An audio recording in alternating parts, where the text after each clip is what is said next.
യഖ്റുജു മിൻഹുൽ ലുഅ്ലുഉ വൽ മർജാൻ. കടലിന്റെ അടിയിൽ നിന്ന് കിട്ടുന്ന ഏറ്റവും വിലപിടിപ്പുള്ള രത്നങ്ങളും പവിഴമുത്തുകളും ഗോമേതകങ്ങളും അവിടെ തന്നെയാണ് സ്ഥാപിക്കപ്പെട്ടിട്ടുള്ളത്. ആരാ ഓതി പറയുന്നത്? അത്ഭുതം ഇവിടെയല്ല, ഖുർആൻ അത്ഭുതങ്ങളുടെ മഹാത്ഭുതം. സമുദ്രങ്ങൾ സംഗമിക്കുന്നിടത്ത് പവിഴമുത്തുക്കളുണ്ടെന്ന് ഓതി പറയുന്നതാരാ? ജീവിതത്തിൽ ഇതേവരെ സമുദ്രയാത്ര ചെയ്തിട്ടില്ലാത്ത, ഇതേവരെ ഒരു കപ്പലിൽ കയറി സമുദ്രത്തിൽ യാത്ര ചെയ്തിട്ടില്ലാത്ത ആമിനയുടെ മുത്തുമോനെ മുത്തലീ നബി മുഹമ്മദ് മുസ്തഫ പറയുന്നത്. രണ്ട് കടലുകൾ ചേരുന്ന സ്ഥലത്ത് പോയി മുങ്ങി നോക്കിയാൽ അവിടെ ഏറ്റവും വിലപിടിപ്പുള്ള രത്നങ്ങളുണ്ട് എന്ന് ഓതി പറയുന്ന ആൾ ജീവിതത്തിൽ ഇന്നേവരെ സമുദ്രയാത്ര ചെയ്തിട്ടില്ലാത്ത, കപ്പലിൽ കയറിയിട്ടില്ലാത്ത നിരക്ഷരനായ പ്രവാചകൻ നബി മുഹമ്മദ് മുസ്തഫ. എന്താ ഈ ഖുർആൻ അത്ഭുതമാവാത്തത്? എന്റെ പൊന്നുമോനെ, നമ്മൾ തിന്നുന്ന ബിരിയാണി അരി ഇപ്പൊ കടല് കൂടുന്ന കാര്യം പറഞ്ഞാൽ നിങ്ങൾക്ക് ഇപ്പൊ കിഴക്കേക്കുഴി നിങ്ങൾക്ക് മനസ്സിലാവില്ലെങ്കിൽ എന്റെ പൊന്നുമോനെ നിങ്ങൾക്ക് മനസ്സിലാവുന്ന ഒരു സാധനമുണ്ടല്ലോ. ഇപ്പൊ ഞാൻ അസ്ട്രോണമി പറഞ്ഞ, താരാപഥം പറഞ്ഞ, ഗാലക്സി പറഞ്ഞ, പ്രകാശവർഷം പറഞ്ഞ ഇനി മനസ്സിലാകുന്നില്ലെങ്കിൽ പെണ്ണുങ്ങളെ നിങ്ങൾക്ക് മനസ്സിലാവുന്ന ഒരു സാധനം ഉണ്ടല്ലോ. ഈ കുടച്ചതിനുള്ള സാധനം ഉണ്ടല്ലോ, ബസ്മതി അരി, ബിരിയാണി അരി. അല്ലാഹുവിന്റെ ഖുർആൻ പറഞ്ഞു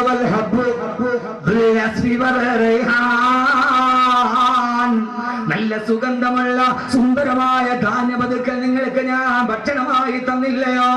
ബസ്മതി അരിയെ കുറിച്ചിട്ടാണ് ഈ പറയുന്നത്. മസാലയിടാതെ വേവിച്ചാൽ തന്നെ സ്വതവേ മണമുള്ള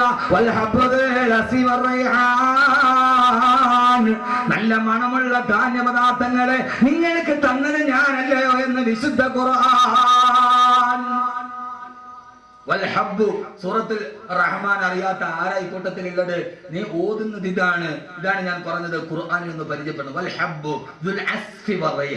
ബസ്മതി അരി വെറുതെ മസാല ഇടാതെ വേവിച്ചാൽ തന്നെ അതിനൊരു മണമുണ്ട്. ഖുർആൻ എന്ന് പറഞ്ഞാൽ മൂല്യാക്കുട്ടത്തിന് മയ്യത്തിന്റെ ചുവട്ടിലിരുന്ന് ഓതിയിട്ട് കൈമടക്ക് മേടിക്കാനുള്ളതാണ് എന്ന് ലോകത്ത് പറഞ്ഞു നടക്കുന്നവരോട് യഥാർത്ഥത്തിൽ ഖുർആൻ അതല്ല. അതുകൊണ്ടാണ് നിങ്ങൾ യഥാർത്ഥത്തിൽ ഈ ഖുർആൻ എന്ന് മാറിപ്പോയത്. എന്തുകൊണ്ട്? ലോകത്ത് രണ്ട് വിദ്യാഭ്യാസ ധാരകളുണ്ട്. ഞാൻ പറഞ്ഞ മനസ്സിലാവണുണ്ടോ? അതോ അത് തന്നെ പറയണോ? പഴയ കഥ പറയണോ? മോനെ, രണ്ട് വിദ്യാഭ്യാസ ധാരകളുണ്ട്. ഇപ്പൊ യഹിയ ഖാൻ സാഹിബ് മരിച്ചപ്പോ അള്ളാഹു അദ്ദേഹത്തിന്റെ ഖബർ വിശാലമാക്കി കൊടുക്കട്ടെ. ഈ ആയത്തിന്റെ വെളിച്ചം ആ മണ്ണിനടിയിൽ അള്ളാഹു നൽകി അനുഗ്രഹിക്കട്ടെ. ഇവർക്ക് വേണമെങ്കിൽ അദ്ദേഹത്തിന്റെ പേരിൽ ഒരു ഇംഗ്ലീഷ് മീഡിയം സ്കൂളും വിടാം, കഴിയില്ലേ? പക്ഷേ അവരാദ്യം തിരഞ്ഞെടുത്തത് ഏതാണ്? ഖുർആൻ പഠിപ്പിക്കുന്ന ഒരു സ്ഥാപനമാണ്. ലോകത്ത് രണ്ട് വിദ്യാഭ്യാസ ധാരകളുണ്ട്. അതാണ് എന്റെ പ്രിയപ്പെട്ട സഹോദരിമാരെ നമ്മളെ ഖുർആനിൽ നിന്ന് മാറ്റിയത്. നമ്മുടെ ആഗ്രഹം എന്താ? എന്റെ മോൻ UK പോയി പഠിക്കണം, MBBS എടുത്തിട്ട് വരണം. പിന്നെ ഞാൻ ആരായി? UK പഠിക്കാൻ എന്റെ മോൻ പോയാൽ പിന്നെ അവൻ ദുനിയാവിലെ രാജാവായി. അതുകൊണ്ട് തന്നെ നിങ്ങൾ നെടുമങ്ങാട് മുതൽ തിരുവനന്തപുരം ഈ അടുത്ത് പനവൂരടക്കമുള്ള മുഴുവൻ ടൗണിൽ നിങ്ങൾ നോക്കിക്കോ, ഏത് ഇലക്ട്രിക് പോസ്റ്റിലും രണ്ട് പരസ്യമാണ് ഇന്ന് കേരളത്തിൽ കൂടുതൽ. ഏത് ഇലക്ട്രിക് പോസ്റ്റ് നോക്കിയാലും രണ്ട് പരസ്യമില്ലാത്ത ഒരു ഇലക്ട്രിക് പോസ്റ്റ് നെടുമങ്ങാട് ടൗണിലോ പനവൂരോ കാണാൻ പറ്റില്ല. അത് ഒന്ന് UK പഠിക്കാൻ അവസരം, അതില്ലാത്തൊരു പോസ്റ്റ് നിങ്ങൾ കാണിച്ച UK സർവ്വടെ ചെയ്ത പോസ്റ്റ്.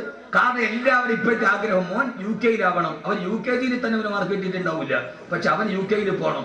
രണ്ട് പരസ്യം, ഒന്ന് UK പഠിക്കാൻ അവസരം, പിന്നെ കേരളത്തിൽ ഇപ്പോ ഏറ്റവും കൂടുതലുള്ള മറ്റൊരു പരസ്യം മൂലക്കുരു ഓപ്പറേഷൻ ഇല്ലാതെ സുഖപ്പെടുത്തും. നിങ്ങൾ ചിരിക്കുന്നുണ്ടാ? നിങ്ങളൊന്ന് ചിന്തിച്ചു നോക്കി. യഥാർത്ഥത്തിൽ ഞാൻ പറഞ്ഞത് സത്യമല്ലേ? അതില്ലാത്തൊരു പോസ്റ്റുകൾ കാണിച്ചു. യഥാർത്ഥത്തിൽ എന്തുകൊണ്ട് രണ്ട് വിദ്യാഭ്യാസം എന്ന് ലോകത്തുണ്ട്. ഒന്ന് യൂറോപ്യൻ വിദ്യാഭ്യാസം, മറ്റൊന്ന് ഒന്ന് യൂറോപ്പിന്റെ വിദ്യാഭ്യാസം, മറ്റൊന്ന് ഖുർആന്റെ വിദ്യാഭ്യാസം. എന്റെ പ്രിയപ്പെട്ട സഹോദരിമാരെ, സഹോദരങ്ങളെ, മാതാപിതാക്കൾ, നമ്മൾ ഏതിന് പ്രാമുഖ്യം നൽകുന്നു? നമ്മൾ പ്രാമുഖ്യം നൽകുന്ന യൂറോപ്പിന്റെ വിദ്യാഭ്യാസത്തിനാണ്. യൂറോപ്പിന്റെ വിദ്യാഭ്യാസവും ഖുർആന്റെ വിദ്യാഭ്യാസവും തമ്മിലുള്ള ഏറ്റവും പ്രകടമായ വ്യത്യാസം, യൂറോപ്പ് അള്ളാനെ മറപ്പിച്ചു കളയും. യൂറോപ്പ് അള്ളാനെ, അവിടെ ദൈവമോ നീതിയോ ധർമ്മമോ യൂറോപ്പിന് പ്രശ്നമല്ല. ഒരു പ്രശസ്തനായ എഴുത്തുകാരനുണ്ട്, രാമു കരിയാട്ട് നടന്നൂടെ? രാമു കരിയാട്ട് നടന്നൂടെ? അവിടെ ചായക്കടത്തിന് രാമുല്ല. രാമു കാര്യമായിട്ട് ചെമ്മീന്റെ സംവിധായകനാണ്. ചെമ്മീൻ എന്ന സിനിമയുടെ സംവിധായകനാണ്. ഞാൻ സിനിമയിൽ പറയുന്നത് നിങ്ങൾ ഉദ്ദേശിക്കുന്ന പോലെ എൻ്റെ വായനയുടെ ലോകം വിശാലമാണ്. ഞാൻ ഒന്നി മാത്രം ഒതുങ്ങിക്കൂടാൻ ആഗ്രഹിക്കുന്ന ഒരാളല്ല. എൻ്റെ വായനയുടെ ലോകം നിങ്ങൾ ഉദ്ദേശിക്കുന്നതിനപ്പുറം വിശാലമാണ്. രാമു കാര്യമായിട്ട് ചെമ്മീന്റെ സംവിധായകനാണ്. അതിനേക്കാൾ വലുത് ഈ കേരളത്തിലെ ഏറ്റവും മനോഹരമായ എഴുത്തുകാരനാണ്. അദ്ദേഹം ലണ്ടനിൽ സായിപ്പിന്റെ അതിഥിയായിട്ട് പോയി. യൂറോപ്പിനെ മനസ്സിൽ കയറുന്ന പെണ്ണുങ്ങളൊന്ന് പഠിച്ചോളി, രക്ഷകർത്താക്കളും. ലണ്ടനിൽ പോയി സായിപ്പിന്റെ അതിഥിയായിട്ട് താമസിച്ചു. ആ സമയത്ത് നല്ല കുളിരുള്ള രാത്രി മദാമയും സായിപ്പും കൂടി തീ കാഞ്ഞു. വിറക് തീ കത്തിച്ചു കുളിര് മാറാൻ. തീ കാഞ്ഞുകൊണ്ടിരുന്നപ്പോ മദാമ സായിപ്പിനോട് പറഞ്ഞു, സായിപ്പേ എനിക്ക് വല്ലാതെ തണുക്കുന്നു, എന്നെ ഒന്ന് ചേർത്ത് പിടിക്കാൻ പറഞ്ഞു, തണുപ്പ് പറഞ്ഞു. അപ്പൊ സായിപ്പ് പറഞ്ഞു മദാമയോട്, എനിക്കിപ്പോ നിന്നെ ചേർത്ത് പിടിക്കാനുള്ള മൂടില്ല, രാമു മൂടുണ്ടെങ്കിൽ നീ ഒന്ന് ചേർത്ത് പിടിക്കാൻ. ഇതാണ് യൂറോപ്പ്. ഭാര്യ ഭർത്താവിനോട് പറഞ്ഞു എനിക്ക് തണുക്കുന്നു, എന്നെ ഒന്ന് ചേർത്ത് പിടിക്കാൻ. അപ്പൊ ഭർത്താവ് പറയും ഇപ്പൊ എനിക്ക് മൂടില്ല, അടുത്തിരുന്ന അയലോക്കക്കാരനോട് പറ്റുമ്പോൾ നീ ഒന്ന് ചേർത്ത് പിടിക്കാൻ. ഇതാണ് യൂറോപ്പ്. ഇതാണ് യൂറോപ്പ്. നിങ്ങൾ ചെറുപ്പക്കാരെ നിങ്ങളുടെ മനസ്സിൽ ഇത് നന്നായിട്ട് വേരൂടിയിട്ടുണ്ട്. അതുകൊണ്ടാണ് അർജന്റീനയുടെ ഫുട്ബോൾ താരം മെസ്സിയുടെ ചിത്രം നിങ്ങളുടെ വീടിന്റെ വാതിരി വന്നത്. മെസ്സി അറിഞ്ഞൂടെ? മെസ്സി അർജന്റീനയും ബ്രസീലാ. മെസ്സി ലയണൽ മെസ്സി അർജന്റീനയും ബ്രസീലാ. നിങ്ങളെല്ലാം മുത്തക്കിങ്ങളാണല്ലോ പടച്ചവൻ പുരാന്. ഒരാൾക്ക് മെസ്സി അർജന്റീന എന്നാൽ നിങ്ങൾക്ക് അറിയില്ലെങ്കിൽ ഞാൻ ആ വിഷയം വിട്ടു. മെസ്സി അർജന്റീനയോ ബ്രസീലോ? എന്തുകൊണ്ട്? യഥാർത്ഥത്തിൽ മെസ്സി ആരാ? പച്ച വ്യഭിചാരി. മെസ്സി ആരാ? പച്ച വ്യഭിചാരി. എന്നോട് ഒരു വിഷവും നിങ്ങൾക്ക് തോന്നരുത്. ലയണൽ മെസ്സി ആരാ? പച്ച വ്യഭിചാരി. കഴിഞ്ഞ വേൾഡ് കപ്പിൽ അർജന്റീന തോറ്റെന്ന് അന്തം വിട്ട തോക്കൽ തോറ്റു, എതിരില്ലാത്ത 4 ഗോളിനും. തോറ്റ പരാജയ ഭീതി മാറ്റാൻ പിറ്റേ ദിവസം രാവിലെ എയർപോർട്ടിൽ വെച്ച് പിറ്റേ ദിവസത്തെ വീക്കമാഗസിന്റെ ഒരു ഫോട്ടോ വന്നു.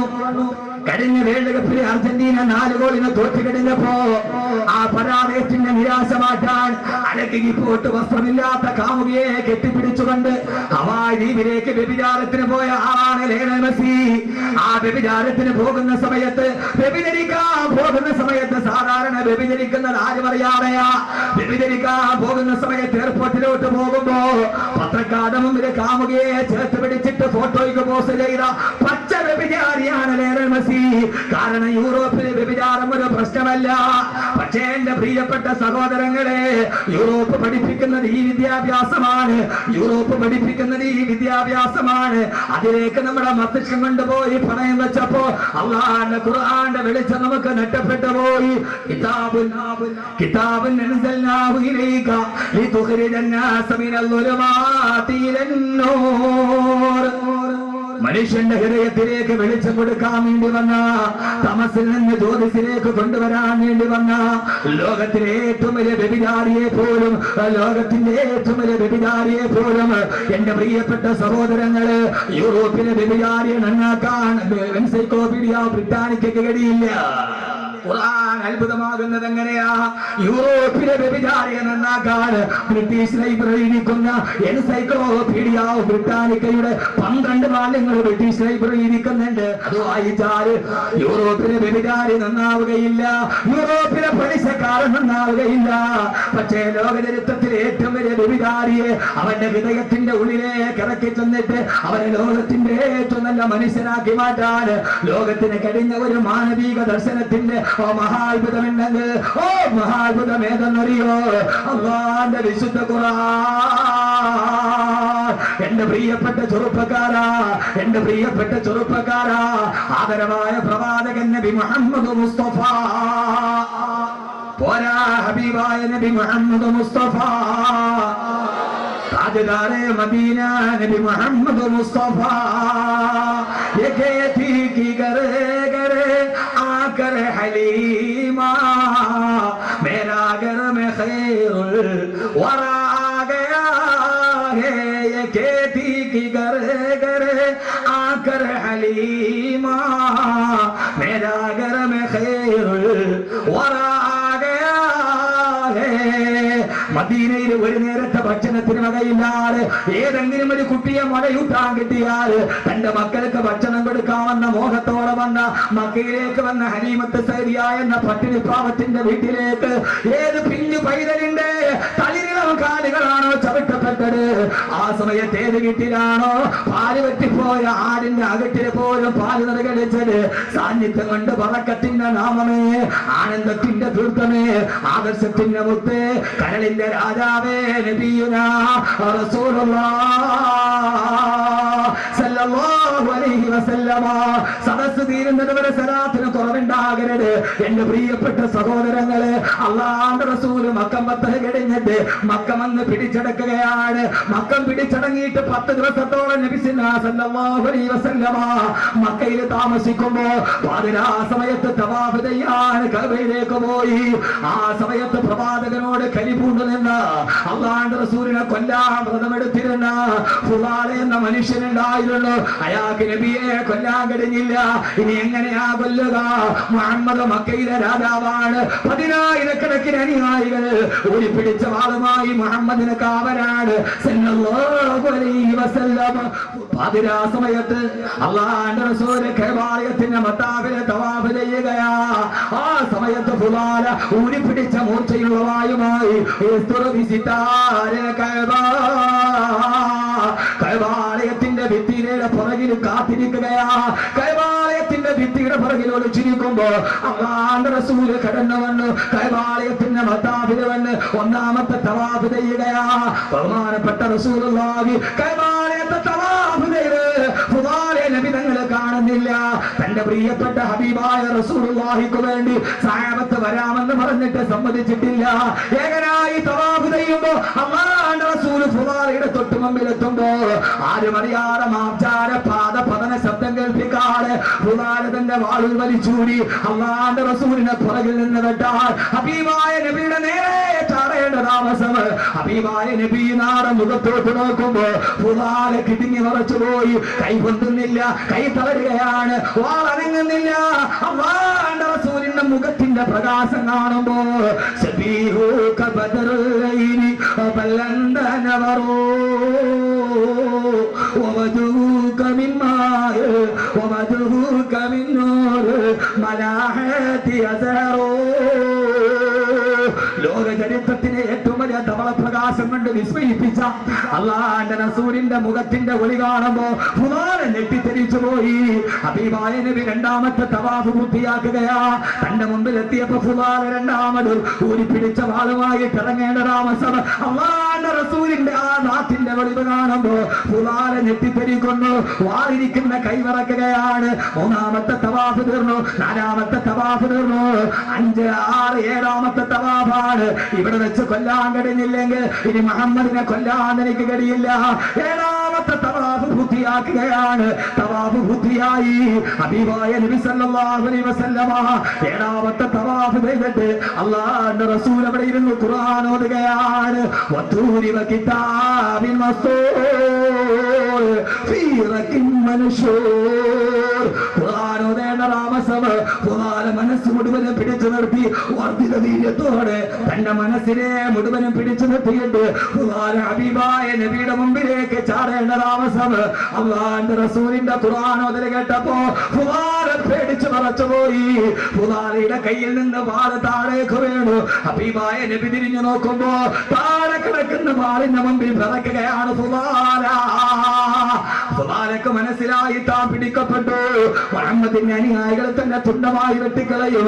മക്കയുടെ രാഷ്ട്രപതിയാണ് കൊല്ലാൻ വന്നത്.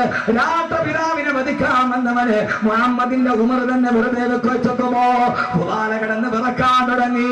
ഫുലാലയുടെ നാവ് പറ്റിപ്പോയി. അല്ലാഹുവിന്റെ റസൂൽ പറഞ്ഞു, ഫുലാല അറഫ്തുക, നിന്നെ ഞാൻ കണ്ടിരുന്നു ഫുലാല.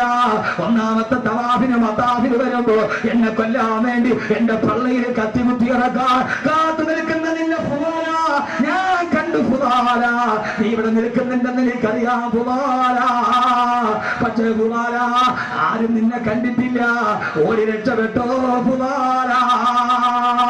ലോകത്തിന്റെ വിട്ടുവീഴ്ചയുടെ, ഉദാരതയുടെ, സാധ്യതയുടെ, സഹാനുഭൂതിയുടെ, ഉദാരതയുടെ, സ്നേഹത്തിന്റെ, വാത്സല്യത്തിന്റെ പകരം വെക്കാനില്ലാത്ത പര്യായ പദമേ. അള്ളാന്റെ റസൂൽ പറഞ്ഞ ഫുദാല, ഉമർ നിന്നെ കണ്ടിട്ടില്ല, ഖാലിദ് കണ്ടിട്ടില്ല, ഓടി രക്ഷപ്പെട്ടോ ഫുദാല, നിന്നെ ഞാൻ മാത്രമേ കണ്ടിട്ടുള്ളൂ, ഞാൻ മാത്രമേ കണ്ടിട്ടുള്ളൂ. എന്റെ പ്രിയപ്പെട്ട സഹോദരങ്ങളെ, അത് കേൾക്കേണ്ട താമസം, അത് കേൾക്കേണ്ട താമസം. ഫുദാല എന്ന അക്രമി ഫവഖഅതു ബൈന യദൈ മുഹമ്മദിൻ സല്ലല്ലാഹു അലൈഹി വസല്ലം, അല്ലാഹുവിന്റെ റസൂലിന്റെ കാലിലേക്ക് വീണു. അശ്ഹദു അല്ലാ ഇലാഹ ഇല്ലല്ലാഹ് വഅശ്ഹദു അന്ന മുഹമ്മദൻ റസൂലുള്ളാഹ്. ഞാനിതാ വന്നു നബിയേ, ഖുർആന്റെ വെളിച്ചത്തിലേക്ക്, തൗഹീദിന്റെ വെളിച്ചത്തിലേക്ക്, അങ്ങയുടെ ചാരത്തേക്ക് ഞാൻ വന്ന നബിയേ. അള്ളാന്റെ റസൂലിന്റെ മുമ്പിൽ കിടന്നിട്ട് തന്റെ തല കൊണ്ടുപോയി മണ്ണിലിട്ടിട്ട് ഫുദാല പൊട്ടിക്കരയാൻ തുടങ്ങി. ഈ മനുഷ്യനെയാണോ കൊല്ലാൻ വന്നത്? ഈ മനുഷ്യനോടാണോ വർഷങ്ങളോളം വൈരാഗ്യം മനസ്സിൽ നിറച്ചു നിന്നത്? ഫുദാല, നീ എത്ര തെമ്മാടിയാണ് ഫുദാല. തന്റെ ആ വടിയരികിൽ കിടന്ന് തല കൊണ്ടുപോയി മണ്ണിലിട്ട് ഉരുട്ടി ഉരുട്ടി അവസാനം ഫുദാല വീട്ടിലേക്ക് പോവുകയാ. പ്രിയപ്പെട്ട ചെറുപ്പക്കാരെ, ഖുർആൻ എന്താ? ആ ഫുദാല വീട്ടിലേക്ക് പോകുമ്പോഴാണ് പതിവ് പോലെ ഫുദാലയെ കാത്ത് നാട്ടിലെ വേശ്യപ്പെണ്ണ് കാത്തിരിക്കുന്നത്. അണിഞ്ഞൊരുങ്ങി ആ നാട്ടിലെ വേശ്യപ്പെണ്ണ് കാത്തിരിക്കുകയാണ്. ഫുദാല വരിക, ഫുദാല നിനക്ക് വേണ്ടി എന്റെ കിടപ്പറ ഞാൻ മാറ്റിവെച്ചിരിക്കുകയാ. ഓ സമയത്ത് ഫുദാല എന്ന ചെറുപ്പക്കാരൻ ഖുർആന്റെ അത്ഭുതമേടാണ്. ഓ ഫുദാല എന്ന ചെറുപ്പക്കാരന് മുസ്ലിമായിട്ടൊരു മണിക്കൂർ പോലുമായിട്ടില്ല. ആ വേശ്യപ്പെണ്ണിനോട് പറഞ്ഞു, ഇല്ല പെണ്ണേ, ഇല്ല പെണ്ണേ, ഇല്ല പെണ്ണേ, അസ്ലം ദുബൈന യദയിൽ മുസ്തഫ, ഹബീബായ നബിയുടെ മുമ്പിൽ വെച്ച് ഞാൻ മുസ്ലിമായി. അങ്ങോട്ട് പോയപ്പോ ഈ പെണ്ണിന്റെ കടപ്പുറയിൽ കിടന്ന് വ്യഭിചരിച്ചിട്ട് പോയ ഫുദാല, ആ ഫുദാല പറഞ്ഞു, ഇല്ല ഇല്ല ഇല്ല ഇല്ല, അസ്ലം ദുബൈന യദയിൽ മുസ്തഫ, ഞാൻ ഹബീബായ നബിയുടെ മുമ്പിൽ മുസ്ലിമായി. ഒരു മണിക്കൂർ പോലും ആയിട്ടില്ല മുസ്ലിമായിട്ട്. ഖുർആന്റെ ആയത്ത് മനസ്സിൽ കയറിയപ്പോ, ഖുർആന്റെ ആയത്ത് മനസ്സിൽ കയറിയപ്പോ, ഇല്ല, നിന്റെ കടപ്പറയിലേക്ക് ഞാൻ ഇനി വരില്ല. ഫുദാല നിനക്കിനി കിട്ടില്ല. ഫുദാല ഇനി വ്യഭിചരിക്കില്ല. ഫുദാല ഇനി വ്യക്തമിക്കില്ല. അസ്ലമ ഫുദാല. യൂറോപ്പിലെ പച്ചവിചാരിയ മനസ്താന്തരമുണ്ടാക്കി ലോകത്തിന് സമർപ്പിക്കാൻ ബ്രിട്ടീഷ് ലൈബ്രറിയിലെ മഹാഗ്രന്ഥത്തിന് കഴിയില്ല, ഷേക്സ്പിയറിന്റെ നാടകത്തിന് കഴിയില്ല, യുദ്ധയുടെ റൊമാന്റിക് ഭാവനയ്ക്ക് കഴിയില്ല, എലൻഗറിന്റെ നോവലിന് കഴിയില്ല. പക്ഷേ സഹോദരങ്ങളെ, പക്ഷേ ലോകത്തിന്റെ അത്ഭുതം നടത്തിയത് ഒരു പച്ച വ്യഭിചാരിയെ ഒരൊറ്റ നിമിഷം കൊണ്ട് ലോകത്തിന്റെ മുമ്പിൽ സമർപ്പിച്ചു കൊടുക്കാൻ, അവന്റെ ഹൃദയത്തിലോട്ടിറങ്ങാൻ. ആ വിദ്യാഭ്യാസമാണ് ഖുർആന്റെ വിദ്യാഭ്യാസം. ഹാഫിളായ ഒരു കുഞ്ഞ്, അവൻ മരിക്കുന്നത് വരെ അവൻ മദ്യപിക്കില്ല, അവൻ വ്യഭിചരിക്കില്ല. കാരണം അവന്റെ മനസ്സിൽ ഓർമ്മയുണ്ട്, അല്ലാഹുവേ എന്റെ ഹൃദയത്തിൽ ഞാൻ മനഃപ്പാഠമാക്കിയതെന്താ? ലൗഹുൽ മഹ്ഫൂദിൽ നിന്ന്, ഏഴാനാകാശത്തിൽ നിന്ന് റൂഹുൽ അമീൻ പറഞ്ഞു കൊടുത്ത ഈ സുന്ദരമായ വാക്യമാണ് എന്റെ ഹൃദയത്തിന്റെ ഉള്ളിലുള്ളത്. അതുകൊണ്ട് ഖുർആൻ അത്ഭുതങ്ങളുടെ മഹാത്ഭുതമാണ്. ബസ്മതി അരിയെ കുറിച്ചിട്ട് മാത്രമല്ല, സൂര്യന്റെ ഭ്രമണപഥത്തെ കുറിച്ചിട്ട് മാത്രമല്ല, ഇരുമ്പിനെ കുറിച്ച് മാത്രമല്ല, ഉറുമ്പിനെ കുറിച്ച് മാത്രമല്ല, സൂര്യനെ കുറിച്ച് പറഞ്ഞ ഗ്രന്ഥമാണ്. ഇസ്ലാമിലേക്ക് ഖുർആൻ കടന്നു വരുമ്പോ ഉമർ റളിയല്ലാഹു അൻഹുവിന്റെ മയ്യത്ത് കുളിപ്പിക്കുമ്പോ ആ സമയത്ത് വലത്തെ തോളിലൊരു അടയാളം ഉണ്ടായിരുന്നു. ഏതടയാളം എന്നറിയോ? തന്റെ ജാഹിലിയ കാലഘട്ടത്തിൽ മല്ലന്മാരെ തോളിൽ വെച്ച് വട്ടം ചുറ്റിയതല്ല. ആ മനുഷ്യനെ കുളിപ്പിക്കുമ്പോൾ, ഉമർ റളിയല്ലാഹു അൻഹുവിന്റെ മയ്യത്ത് കുളിപ്പിക്കുമ്പോ വലത്തെ ചുമലിൽ ഒരു അടയാളം ഉണ്ടായിരുന്നു. പാതിരാ സമയത്ത് പാവപ്പെട്ടവർക്ക് ഭക്ഷണത്തിന് വേണ്ടി മാവും ഗോതമ്പ് മാവും ചുമന്നുകൊണ്ട് പോയതിന്റെ അടയാളം. ആ മനുഷ്യന്റെ മയ്യത്ത് കുളിപ്പിക്കുമ്പോ ആ മനുഷ്യന്റെ വലത്തെ തോളിലുണ്ടായിരുന്നു. പാതിരാ സമയത്ത് അഗതികൾക്കും യതീമീങ്ങൾക്കും അനാഥർക്കും ഗോതമ്പിന്റെ റൊട്ടിയും ചുമന്നുകൊണ്ട് പോയ പാടിന്റെ അടയാളത്തിന്റെ തിരുശേഷിപ്പ് ഈ മനുഷ്യന്റെ ചുമലിലുണ്ടാകുന്ന രീതിയിൽ ഉക്കാള ചന്തയില് മല്ലന്മാരെ തോളിൽ വെച്ച് അമ്മാനമാടിയ മനുഷ്യനെ ഈ രീതിയിൽ പരിവർത്തിപ്പിച്ചതാരാ?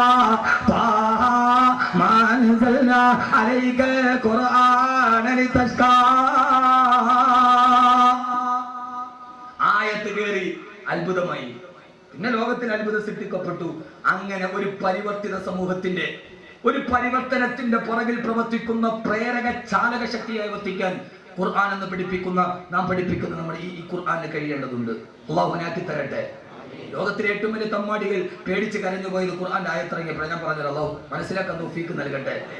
അള്ളാഹുവിന്റെ വിശുദ്ധ ഖുർആൻ, ഞാൻ ആയത്ത് മുഴുവനും പറയാം. ഖുർആൻ ഇതിനെ കുറിച്ച് മാത്രമല്ല, ലോക ചരിത്രത്തിലെ ഏറ്റവും വലിയ വിസ്മയത്തിന്റെ വിപ്ലവം സൃഷ്ടിക്കാൻ അള്ളാഹുവിന്റെ ഖുർആനിന് ജുബൈർ ഇബ്നു മുത്തീം ക്രൈസ്തവ പാതിരിയാണ്. ജുബൈർ ഇബ്നു മുത്തീം ക്രൈസ്തവ പാതിരിയാണ്. അയാൾ മക്കയിലോട്ട് വന്നപ്പോ കഅബാലയത്തിന്റെ മത്താഫിൽ നിന്നിട്ട് അബൂ ജഹൽ പറഞ്ഞു, ജുബൈർ ഇബ്നു മുത്തീമേ, കഅബാലയത്തിന്റെ മത്താഫിലൂടെ പോകരുത്, അവിടെ ഇരുന്ന് മുഹമ്മദ് ഖുർആൻ ഓതുന്നുണ്ട്, അത് കേട്ടാൽ പിടച്ചു പോകും. ജുബൈർ ഇബ്നു മുത്തീമേ, ജുബൈർ ഇബ്നു മുത്തീം പഞ്ഞിയെടുത്തിട്ട് തന്റെ ചെവിയിലേക്ക് വെച്ചിട്ട് രണ്ട് വിരലുകള് ചെവിയിലോട്ട് കുത്തിക്കയറ്റി ഖുർആൻ ഓതുന്നത് കേട്ടാലേ പിടച്ചു പോവുകയുള്ളൂ. ജുബൈർ ഇബ്നു മുത്തീം എന്ന ക്രൈസ്തവ തന്റെ വിരൽ ചെവിയിൽ കുത്തിക്കയറ്റിയിട്ട് കഅബാലയത്തിന്റെ മത്താഫിലൂടെ പോകുമ്പോഴാണ് കഅബാലയത്തിന്റെ മത്താഫിൽ ഖുർആൻ ഓതുന്നത്.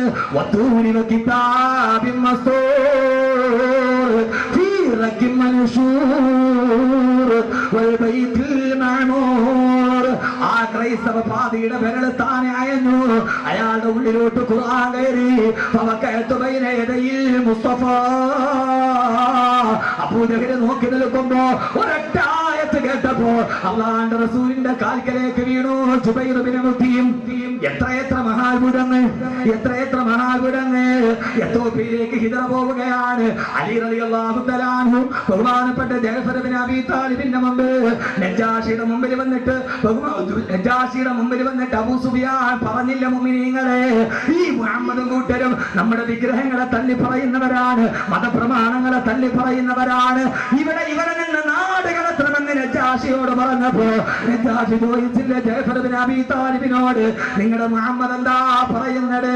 ഞങ്ങളുടെ റസൂലുള്ളാഹി ഖുർആൻ ഞങ്ങൾക്ക് ഓതി തരാറുണ്ട്. നജാഷി എന്ന ക്രൈസ്തവ പാതിരി ചോദിച്ചു, എന്നാൽ ആ ഖുർആനിൽ നിന്ന് അല്പം നിങ്ങളൊന്ന് പാരായണം ചെയ്യുമോ?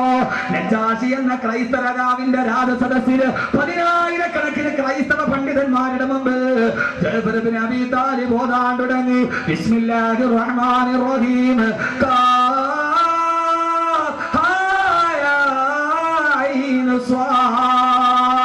ذكر رحمة ربك عبده زكريا إذ نادى ربه نداء خفيا قال رب إني وهن العظم مني واشتعل الرأس شيبا. നജാസി എന്ന ക്രൈസ്തവ പാതിരി കണ്ണിലൂടെ കണ്ണുനീര് തടം തല്ലിയാ തുടങ്ങി ചാടി എഴുന്നേറ്റ്. ഇത് കേട്ട ക്രൈസ്തവ പണ്ഡിതന്മാര് പൊട്ടിക്കരഞ്ഞു പോയി. അവര് പറഞ്ഞു, അതെ അതെ, ഇത് മറിയമിനെ കുറിച്ച് പറയുന്ന ഗ്രന്ഥമാണ്, ഇത് ഞങ്ങളുടെ യേശു ക്രിസ്തു പറഞ്ഞു തന്നതാണ്, ഇത് ഖുർആനാണ്. ആ മുഹമ്മദ് സത്യത്തിന്റെ പ്രവാചകനാണ്.